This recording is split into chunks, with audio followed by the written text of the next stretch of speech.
Hello എല്ലാവർക്കും നമസ്കാരം. നമ്മൾ കുറേ നാളായി വീഡിയോസ് ചെയ്തിട്ട്. അപ്പം ഇന്നൊരു ലോങ് വീഡിയോ ആണ് കേട്ടോ.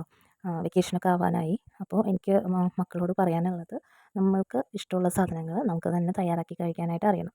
അപ്പോൾ അത്യാവശ്യം കുക്കിങ്ങൊക്കെ ഈ 2 മാസം മുടക്കുള്ള സമയത്ത് അമ്മയോട് ചോദിച്ചിട്ട് അതുപോലെ യൂട്യൂബ് വീഡിയോസൊക്കെ കണ്ടിട്ട് തയ്യാറാക്കി നോക്കുക തനിയെ കേട്ടോ. അപ്പോൾ നമ്മൾ ചെമ്മീൻ 2 തരത്തിലാണ് വെക്കുന്നത്. ഒന്ന് ചെമ്മീൻ റോസ്റ്റ്, അതുപോലെ ഒന്ന് ചെമ്മീൻ മീൻ കറി, തേങ്ങാപ്പാലൊഴിച്ച മീൻ കറി. അപ്പോൾ ചെമ്മീൻ റോസ്റ്റ് തയ്യാറാക്കാനായിട്ട് നന്നാക്കി എടുത്തിട്ട് 1 കിലോ ചെമ്മീനുണ്ട്.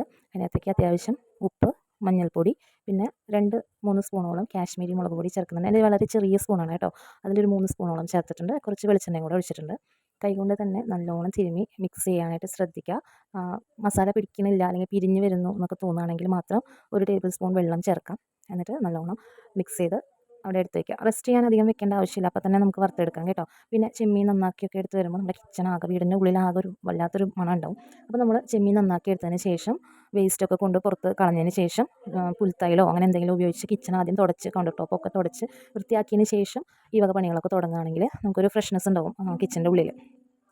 അങ്ങനെ അങ്ങനെ അപ്പോൾ വോയിസ് ഇടുമ്പോഴില്ലേ പെട്ടെന്ന് കട്ടായി പോകും. എനിക്ക് എന്താ പറയേണ്ടതെന്ന് പെട്ടെന്ന് അറിയില്ല. അപ്പോൾ മസാലയൊക്കെ തേച്ച് നമ്മൾ റോസ്റ്റ് ചെയ്യാനുള്ളത് മാറ്റി വെച്ചിട്ടുണ്ട്. ഇത് നമ്മൾ മീൻ കറി വെക്കാനാണ് കേട്ടോ. അപ്പോൾ കുറച്ച് മഞ്ഞൾപ്പൊടിയും ഉപ്പും കൂടെ ചേർത്തിട്ട് മിക്സ് ചെയ്ത് അതവിടെ മാറ്റി വയ്ക്കുകയാണ് മീൻ കറി തയ്യാറാക്കാനായിട്ട്. അപ്പോൾ നമ്മൾ ആദ്യം റോസ്റ്റാണ് ചെയ്യുന്നത്. അപ്പോൾ നമുക്ക് വറുത്തെടുക്കണം. അപ്പോൾ എൻ്റെ കയ്യിലൊരു കാസ്റ്റ് അയണിൻ്റെ പാത്രമുണ്ട് കേട്ടോ. അതിനകത്താണ് ഞാൻ നോൺ വെജ് ആയാലും അതുപോലെ പലഹാരങ്ങളായാലും ഒക്കെ വറുത്തെടുക്കുന്നത്. കാരണം നല്ല ചൂടാണ് കാസ്റ്റ് അയണിൻ്റെ പാത്രത്തിന്. അപ്പോൾ ചെറിയ പാത്രമാണ്. കുറച്ചും കൂടി വലുത് ഞാൻ മാർക്കറ്റിൽ കിട്ടുമെന്ന് നോക്കുന്നുണ്ട്. ഇത് വളരെ ചെറുതാണ്. ഈ കടുകൊക്കെ വറുത്തെടുക്കുന്ന പോലത്തെ ചെറുതാണ്. പക്ഷേ എനിക്കിതിനകത്ത് വറുക്കാൻ വളരെ കംഫർട്ടബിളാണ് കേട്ടോ. പെട്ടെന്ന് വറുത്ത് കിട്ടും. അപ്പം ഒരു അരപ്പ് തയ്യാറാക്കണം നമുക്ക് ചെമ്മീൻ റോസ്റ്റിലേക്ക്. അതിനുവേണ്ടി 8-9 വറ്റൽമുളക്, ഉണങ്ങിയ മുളക് ഒന്ന് വറുത്തെടുക്കണം. 2 തക്കാളി ഒന്ന് കഷ്ണാക്കി എടുക്കണം. അത് ജാറിനകത്തേക്ക് ഇട്ടിട്ട് പ്രത്യേകം വേണ്ട ഒരു സാധനം 1 സ്പൂണോളം ഉലുവ പൊടിച്ചത്. എന്നിട്ട് ഇതുപോലെ വെണ്ണ പോലെ അരച്ചെടുക്കാം. ഇതാണ് നമ്മൾക്ക് റോസ്റ്റിനകത്തേക്ക് വേണ്ട അരപ്പ്. പിന്നെ 2 സവാള ഞാൻ ഇതുപോലെ കട്ട് ചെയ്തെടുത്തിട്ടുണ്ട്. വെളിച്ചെണ്ണ ചൂടായതിലേക്ക് സവാള ഇട്ട് 2 കറിവേപ്പിലയും കൂടെ ഇട്ടിട്ട് ശകലം ഉപ്പും കൂടെ ചേർത്തിട്ട് വഴറ്റിയെടുക്കുക.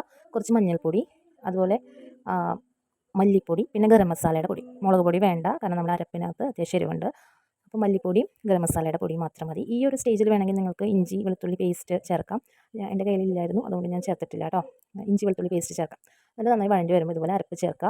അരപ്പ് ചേർത്ത് കഴിയുമ്പോൾ അടി പിടിക്കാൻ സാധ്യതയുണ്ട്. അതുകൊണ്ട് നമ്മൾ ഫ്ലെയിം സിമ്മിൽ വെക്കണം. അത്യാവശ്യം പാത്രം കഴുകലും കിച്ചൺ വെടിപ്പാക്കലൊക്കെ ചെയ്യാം ഇതിങ്ങനെ സിമ്മിൽ വെച്ചിട്ട്. കാരണം കുറച്ചധികം നേരം എടുക്കും ഇതൊന്ന് നന്നായിട്ട് മൂത്ത് കിട്ടാനായിട്ട്.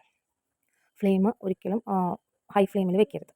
അങ്ങനെ നല്ലോണം വഴണ്ട് എല്ലാ മസാലയും നല്ല മൂത്ത ഒരു മണം വരുമ്പോൾ നമുക്ക് വറുത്ത് വെച്ചിരിക്കുന്ന ചെമ്മീൻ ചേർക്കാം. ഇതിനകത്തും കൂടുതലുണ്ടായിരുന്നു, പക്ഷേ വറുത്ത് കഴിയുമ്പോൾ കുട്ടികളിങ്ങനെ വന്നിട്ട് എടുത്തുകൊണ്ട് പോകും വറുത്ത ചെമ്മീൻ. അപ്പോൾ എനിക്ക് ലാസ്റ്റ് കുറച്ചേ കിട്ടുള്ളൂ. അപ്പോൾ ഈ ഒരു സ്റ്റേജിൽ കഴിക്കാൻ നല്ല ടേസ്റ്റാണ് കേട്ടോ. പക്ഷേ എനിക്ക് കുറച്ചൊരു ഗ്രേവി വേണമെന്ന് തോന്നിയതുകൊണ്ട് നല്ല കട്ടി തേങ്ങാപ്പാൽ, ഇത് ഏകദേശം ഒരു ചെറിയ ഗ്ലാസ് ഫുള്ളുണ്ടാവും, അതൊഴിച്ച് കൊടുത്താൽ ഉപ്പൊക്കെ കുറച്ച് കുറഞ്ഞ് വരും. അപ്പോൾ നമ്മൾ ഉപ്പ് നോക്കിയിട്ട് ചേർക്കണം. പിന്നെ നോൺ വെജ് ആകുമ്പോൾ നമുക്ക് ഉപ്പ് ബാലൻസ് ചെയ്യാനായിട്ട് കുറച്ച് മധുരം കൂടെ ചേർക്കണം കേട്ടോ. ഇത് ചപ്പാത്തിയുടെ കൂടെ കഴിക്കാനൊക്കെ നല്ല ടേസ്റ്റാണ്. കുട്ടികൾക്ക് എളുപ്പം ഉണ്ടാക്കാൻ പറ്റും ഇല്ലേ.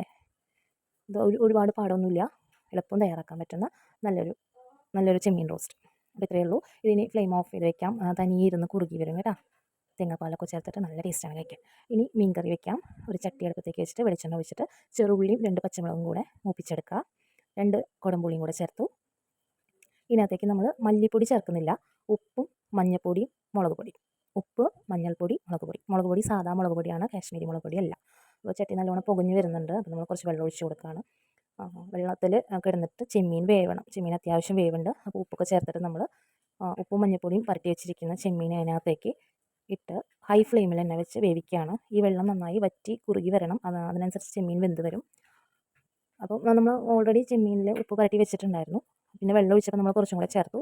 അപ്പോൾ ഏകദേശം ഉപ്പ് പാകത്തിനായിട്ടുണ്ടാവും. കുറുകി വരുമ്പോൾ നമ്മൾ എന്ത് ചെയ്യണമെന്നറിയോ, നല്ല കട്ടി തേങ്ങാപ്പാൽ ഒഴിച്ച് കൊടുക്കണം കേട്ടോ. ഇനി നന്നായിട്ട് തിളച്ച് വരുമ്പോൾ ഫ്ലെയിം ഓഫ് ചെയ്യാം. ഉപ്പൊക്കെ നോക്കിയിട്ട് ആവശ്യത്തിന് വേണമെങ്കിൽ ഇട്ട് കൊടുക്കുക. ഇനി അതിനകത്തേക്ക് ചെറുള്ളിയും കറിവേപ്പിലയും കൂടെ മൂപ്പിച്ചിട്ട് കുറച്ച് കാശ്മീരി മുളക് പൊടിയും കൂടി ഇട്ടിട്ട് മൂപ്പിച്ച് ഒഴിച്ച് കഴിഞ്ഞാൽ നല്ല മീൻ കറി റെഡിയായി. കണ്ടോ, ചോറിലൊക്കെ ഒഴിച്ച് കഴിക്കാൻ നല്ല ടേസ്റ്റാണ്. അപ്പോൾ ഇന്ന് ഉച്ചയ്ക്ക് ലഞ്ചിന് ചോറും മീൻ കറിയും അതുപോലെ ചെമ്മീൻ റോസ്റ്റും അടിപൊളിയാണ് കഴിക്കാനായിട്ട്. ഒരു പപ്പടം കൂടി ഉണ്ടെങ്കിൽ സൂപ്പറായി. പക്ഷേ നമ്മുടെ കയ്യിൽ ഇല്ലാത്തതുകൊണ്ട് തൽക്കാലം ഇന്നത്തെ ലഞ്ച് ഇങ്ങനെയാണ്. അപ്പോൾ എല്ലാവർക്കും thank you so much. Have A nice day.